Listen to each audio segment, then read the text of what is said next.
good. Valdez, who was able to win an open seat there at her victory party. Let's take a look. My friends, I know many of you have been canvassing for months. And at those canvasses, at those fundraisers, at those events, when we introduce our candidates, we use a language of hope. We say the next assembly member, the next state senator, the next congressperson. Tonight, we use a language of fact.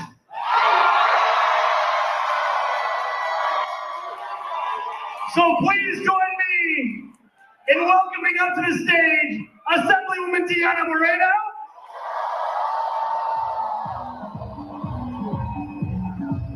Socialist. Assemblymember David Organ, Socialist. Assemblywoman Samantha Catan, Mega socialist. State Senator Abir Kawad, Hey, senator. And she came out with the like I said, I ain't got no problem with freedom of religion, but I already know, bro, the people on the right are about to lose their shit over this one. She came out with the head wrap on. Oh Lord, it's gonna create problems. and the one, the only, Congresswoman Claire Valdez.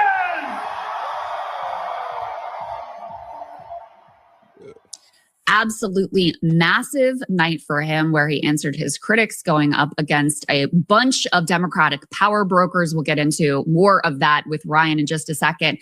Also, just as a reminder, Zohran launched his slate of candidates at the federal level with this incredible ad during the Knicks playoff run. Let's go ahead and take a look at that. Bro. New York, we know anything's possible with a great team. I'm Brad Lander, and I'll block billionaires from buying our elections. Come on. I'm Maria Elisa Avila Chevalier, and I'll defend New York by abolishing ICE. Oh Lord. I'm Claire Valdez, and I'll stand up against bad landlords and greedy corporations. Oh God. Get out and vote. This is the team. This is our year. I'm Brad Lander. I'm Claire Valdez. I'm Maria Elisa Avila Chevalier, and We approve this message. I mean, do you see the problem here? I mean, that's some A1 propaganda. This is some A1 like campaigning. I ain't gonna lie. Like, I mean, how do you beat that? I mean, I don't know that their opponents really ever stood a chance. Just take a look at that ad. Let's put No, for real though. Absolutely. Absolutely. I don't even think those guys stood a chance my damn self. And I wish they stood a chance. But all right, guys, hold on here. I'm going to have to take a quick little break while I kind of fix the choppiness on this. Please enjoy this video. Any scientist could have told you this wasn't going to work. Built in the 1920s, the Lincoln Memorial reflecting pool was originally not painted at all on the bottom, just asphalt and old tile, which was gray. How mirrors work is that instead of light scattering when it hits an object like you or me or a tree, and we're just generally lit up, mirrors use specular reflection, which reflects light almost perfectly. If you look at it from the atomic level, light doesn't just bounce off the top layer. Some of it slips through. So mirrors have a back layer because some of them could be see-through. The reflecting pool is similar in that the color of the bottom matters. In this case, it was painted American flag blue, which in a perfect world could have worked, but the problem is that dark blue changed the water because it's absorbing more heat. Within a few days, it changed to green because of the algae blooms, most specifically Desmodesmus, which is growing super fast in the stagnant shallow water that gets tons of sunlight. It's not toxic, but some experts suggest it should be tested every week in case something toxic does pop up. To make things more complicated, the water isn't from the tap like your backyard pool. This is fed from a nearby basin, so it has untreated river water. And with the recent heat wave in DC, you have a perfect algae storm. Now it's a race against the laws of nature. And while this probably will be more manageable when it's colder, the paint is peeling anyway, so they'll need to completely rethink this before this $14 million project turns into a lot more than that.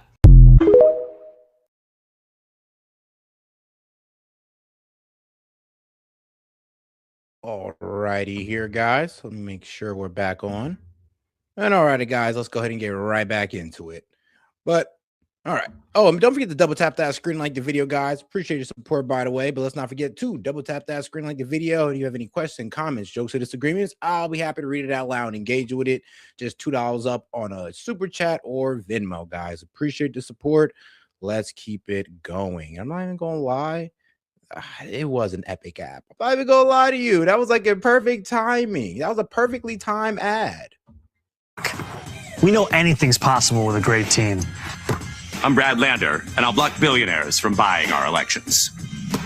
I'm Maria Elisa Avila Chevalier, and I'll defend New York by abolishing ICE. I'm Claire Valdez, and I'll stand up against bad landlords and greedy corporations. Get out and vote. This is the team. This is our year. I'm Brad Lander. I'm Claire Valdez. I'm Maria Elisa Avila Chevalier, and We approve this message. I'm sure y'all. I mean, I don't know that their opponents really ever stood a chance. Just take. I know, right? And there's like other ones as well. Let me see if I could pull up hers here. What was it? Here it is. There's another To one. make it happen, because this is how change begins. It doesn't roll in on the wheels of inevitability. We have to make it happen, because overcoming the politics of the past takes action from all of us. Since I was a teenager, I've been organizing right here, on these blocks, in these streets. My work has shown me that we're at our most powerful when we act together in solidarity. As an educator, a union member, an Afro-Latina New Yorker, I know we deserve better than the status quo. Afro-Latina. As New Yorkers, we know it's not our neighbor's fault when they fall in hard times. It's the failure of our system. Damn. That's She could play two races at one time, Black and Latina. Oh man. why I've Yeah, been here, Dems love working her. to reunite families torn We did. apart by our country's cruel immigration system. Oh, Organizing against what we all know is a genocide in Palestine. Oh, And as the daughter of immigrants, it's personal to me when ICE kidnaps my friends off our streets. All of these injustices are symptoms of our broken system. So where is our congressman when ICE is kidnapping his constituents? Why should we let Adriano Espaillat vote to spend billions on bombs overseas when we're struggling to afford rent and groceries right here in New York City? funding. We live in the richest country in the history of the world. It's never been that our government lacks the resources to help us. It's just that the establishment lacks the courage. The politics of the past are failing us. It's time for us to take matters into our own hands. I'm Maria Elisa Avila Chevalier, and I'm running for Congress. You just And all right there. Now you kind of see where you kind of see how they won, guys. Well, really, I'm gonna be real with you. One, they hit on them for APAC funding, they hit on them for their support for genocide, and of course, they also knocked them down for not really doing anything about affordability while they were in office. Look at that ad. Let's put the actual results up on the screen here before we bring Ryan in. Let me just break these down a little bit for you guys. So hold on this. This is New York's 7th congressional district, commonly known as the Commie Corridor. So Nidhi Velasquez, who was herself a very powerful member of Congress, powerful inside of New York, had her own power base there, progressive congresswoman. She retired and she endorsed Antonio Reynoso, who had a slew of sort of, established power player endorsements, a bunch of unions behind him, Nidhi Velasquez herself. So in a relatively progressive candidate, but not as clear-throated opponent of genocide and, in favor of moving away from the current status with regard to Israel's status quo. Claire Valdez, who had the endorsement of DSA, had the endorsement of Zohran Mamdani, also Hassan Piker. We'll talk a little bit more about Hassan and the way he deserves some credit here as a kingmaker in these races as well. In any case, with their backing, she was able to defeat Antonio Reynoso, who did not come out of nowhere. He was the Brooklyn borough president. And not only did she win, she wins here overwhelmingly. This is a 21-point victory, close to 21 points. I want to call Mamdani a kingmaker. This guy over here, Antonio, he was supposed to win, not Claire. Bro, Mamdani comes behind Claire, and now she up some 21 points, apparently. 21 points beat this guy by. The guy who everybody was projecting to win. And this is the problem. But like I said, Mamdani don't need to become president. He can become a kingmaker and chooses his favorite democratic socialist, that's an actual U.S. citizen, and push him in there. There you go. They get their way. victory with 92% of the votes in. Was not even close. Let's go to the next one. We can break this one down as well. This is the 12th district. Now, in this one, you didn't have a Zohran candidate. The differences between these, the top candidates in this race were less along the lines of Israel and Palestine and genocide. Michael Lasher was the choice of retiring Democrat Jerry Nadler. This was another open seat.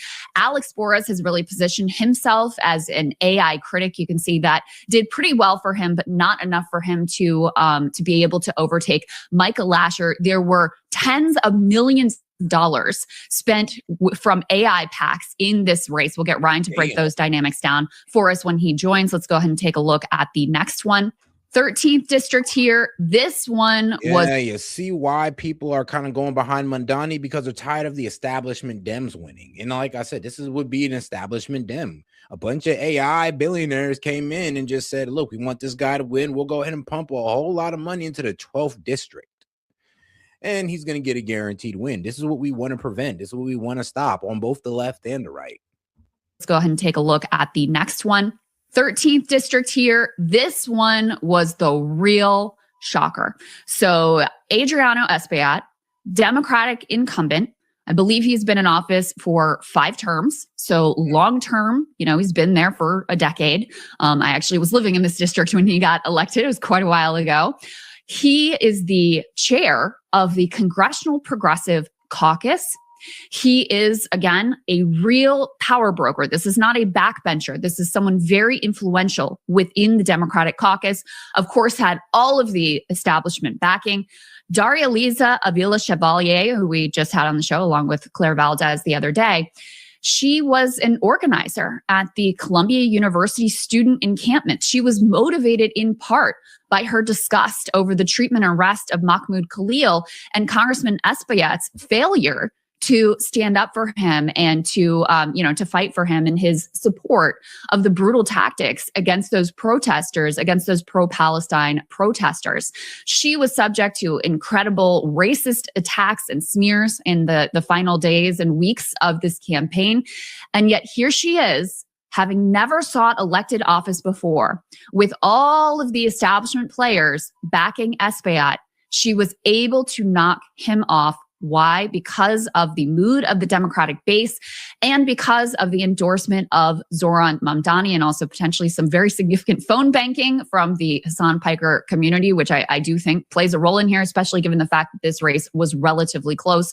This one is truly the most shocking and an absolute political earthquake.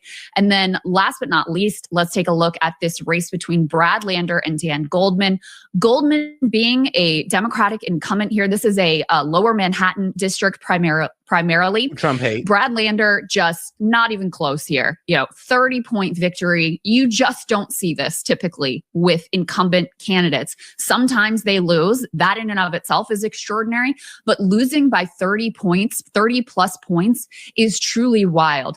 You guys will remember Brad Lander. We've also had on the show a few different times. He was a mayoral candidate, but when he realized that, the path was not open for him, he made the decision to endorse Zohran Mamdani. They did sort of like a co-endorsement leading into the primary. He was one of his most important validators, especially, sort of assuaging concerns in the Jewish community. Lander himself being Jewish and was an important part of that coalition that brought Zohran Mamdani to victory. Zohran backed him in this race, and it ends up not even being close. Last thing before we bring Ryan in, if we could put A7 up on the screen just to show that the